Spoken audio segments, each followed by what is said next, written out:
हिंगोली जिल्ह्यात 7 मार्च ते 15 मे पर्यंत छत्रपती शिवाजी महाराज महाराजोत्सव संवादन शिबिर पार पडणार आहे आणि या शिबिराच्या अनुषंगाने जे आहे ते हिंगोली जिल्ह्याचे जिल्हाधिकारी राहुल गुप्ता यांनी पत्रकार परिषद घेत या शिबिरासंदर्भात विविध विषयावरती माहिती दिली आहे.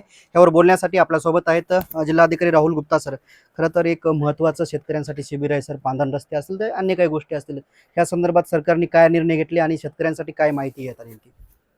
छत्रपती शिवाजी महाराज महाराजोत्सव अभियानमध्ये आपण 7 मार्चपासून जे आहे 24 मेपर्यंत जे आहे आपण एक शिबिराचे मंडल स्तरावर शिबिरचे आयोजन करू लागलो आहे. त्याच्यामध्ये जे आहे आपले सर्व अधिकारी कर्मचारी जे आहे सहभागी होणार आहे. त्याच्यामध्ये सर्वांना हेच आम्हाला आवाहन करायचं आहे की शासनाने आता 2-3 महत्त्वपूर्ण निर्णय जे आहे ते घेतलेले आहे आणि त्याच्यामध्ये आपल्याला तो समजून घेतलं पाहिजे की कशाप्रमाणे निर्णय आहे आणि कशाप्रमाणे ते तुमच्या जीवनात त्याचा प्रभाव पडेल. एक निर्णय आहे की भाई एनएची आता परमिशनची आवश्यकता नाही. त्याच्यामध्ये लोकांना जे आहे ते आता कुठली पण कृषी जमीन जे आहे त्याला एनएसाठी पाहिजे असेल तो एनएमध्ये त्यांना वेगळ्याने परमिशन घेण्याची आवश्यकता पडणार नाही. फक्त त्यांना एक टाउन प्लॅनरची लेआउटची परमिशन पाहिजे असेल तो एक त्यांना बघावं लागणार आहे.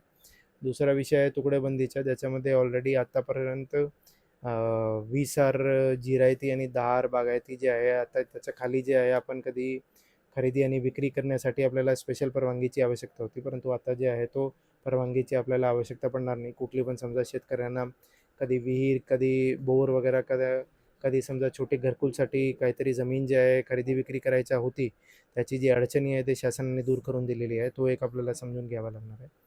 तिसरा एक विषय आहे की शेतरस्ता पाणरस्ता योजनामध्ये जे आहे बरेच शासनाने आता असं आवाहन केलेलं आहे की प्रत्येक शेतकऱ्यांनी जे आहे ते आपले शेतरस्ता पाणंदरस्ता जे आहे तो ज्या ज्या ठिकाणी अतिक्रमण आहे किंवा ज्या ठिकाणी जे आहे नवीन शेतरस्ता पाहिजे त्याच्यामध्ये जे आहे आपल्याला प्रत्येक SDM आणि तहसीलदारकडे अप्लाय केलं पाहिजे.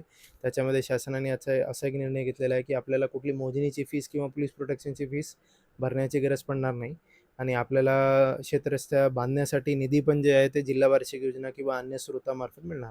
बरं. जर जे पांजर नसते शेतकरी रस्ता अडवणे किंवा मग ते अडवणे ह्यासाठी काय आता हे आहे त्यांना? आता समजा कुठला पण पाळणा रस्ता वगैरे अडवला, त्याच्यामध्ये जे आहे आपण आपल्याकडे 2 हे असतो, मामलतदार कोर्टमध्ये आपण जाऊ शकतो किंवा नवीन रस्ता पाहिजे असेल मग आपण डायरेक्टली जे आहे ते ॲप्लाय करू शकतो रेव्हेन्यू अथॉरिटीजकडे. त्याच्यामध्ये जे आहे एक हे हे प्रसंगी होता की समजा कधी पण समजा रस्ता मिळाला पण तरी पण आपल्याला मोजणीसाठी फीस भरावी लागत होती आणि पोलीस प्रोटेक्शनसाठी की भाई कोणी समोरून अडवत आहे ते मग पोलीस प्रोटेक्शनसाठी पण आपल्याला फीसची आवश्यकता होती. परंतु आता शासनाने ती दोन्ही फीस जी आहे ती अटी शिथिल केलेली आहे आणि त्याच्या आता फीसमध्ये काही आवश्यकता पडणार नाही. आपल्याला फ्रीमध्ये मोजणी आणि फ्रीमध्ये जे आहे आपल्याला पोलीस प्रोटेक्शन मिळणार आहे. खरं तर महसूल मंत्री चंद्रशेखर बावनकुळे पाठीमागे म्हटले होते की तुकडेबंदी काय म्हणजे जे गुंठेवारी आहे ती चालू होणार आहे. नेमकी मग त्याच्या रजिस्टर कधी चालू होणार? आता हा मोठा ग्रामीण भागासह शहरी भागातील लोकांना प्रश्न पडलेला आहे. याचं उत्तर काय सर? आता गुंठेवारीमध्ये शासनाने असाच निर्णय घेतलेला आहे की कुठली पण गुंठेवारी असेल त्याच्यामध्ये आता वेगळ्याने तुम्हाला नोटिफिकेशन काढणे किंवा कोणी मान्यतेची आवश्यकता पडणार नाही. फक्त आता काय होऊ लागलं आहे की आता जे रजिस्ट्रीकडे सॉफ्टवेअर आहे, रजिस्ट्रीकडे सॉफ्टवेअरमध्ये अपडेट झालेला नाही आहे. अपडेट झाल्यावर तो आपल्याला सर्व दिसेल की तुकडेबंदीच्या कायद्यामधली सर्व रजिस्ट्री किंवा गुंठेवारीची सर्व रजिस्ट्री आपल्याला तात्काळ मिळून जाणार आहे. बरं. सर आता रेतीवरती चर्चा झाली. खरं तर ग्रामीण भागातील असो की शहरी भाग घरपोच रेतीची योजना सरकारची आहे. मात्र रेती मिळत नाही अशा तक्रारी आहेत. त्यातल्या त्यात वसमत तालुक्यामध्ये मोठा प्रकार चालू आहे. अवैध वाळू उपसा आहे. अवैध रेती मिळते लोकांना. 40,000-40,000 ला 6 भराचं पिकअप ते घ्यावं लागतं. ह्यासाठी काय आता रेती कशी मिळणार आहे लोकांना? लोक अद्याप ऑनलाईन नाही करत. सर्वांना माझं हेच आव्हान राहणार आहे की आपण जे आहे कोणी एजंट किंवा कोणी आपले जे मिडलमॅन असतो त्यांच्या आपण कुठल्याच बोलण्यामध्ये येऊ नका. त्याच्यामध्ये ते आपल्या फक्त दिशाभूलच करणार आहे. आपल्याला आता जे आहे आपली 28 अशी घाट आहे ज्याच्यामध्ये रेती आम्ही आरक्षित फक्त घरकुलसाठी केलेली आहे. आपण कुठे पण आपल्याला रेती पाहिजे असेल मग शासनाने जे आहे 5 ब्रासपर्यंत जे आहे आपल्याला घरकुलासाठी मोफत रेती देण्यात प्रोव्हिजन केलेलं आहे आणि आपल्याकडे घाट पण त्याच्याबद्दल आरक्षित आहे. त्यामुळे आपण जे आहे कुठली पण एजंट वगैरेची बळी न पडता आपण डायरेक्टली तहसीलदारकडे अर्ज करावा किंवा SDMकडे किंवा आमच्या जिल्हाधिकारी ऑफिसला अर्ज करावा. आपल्याला रेती आम्ही तात्काळ उपलब्ध करून देणार.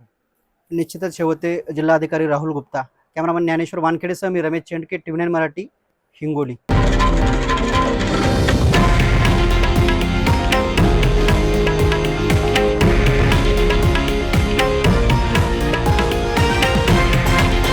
हे आहे देशातील नंबर 1 न्यूज नेटवर्क आणि आपण पाहत आहात TV9 मराठी, एकमेव.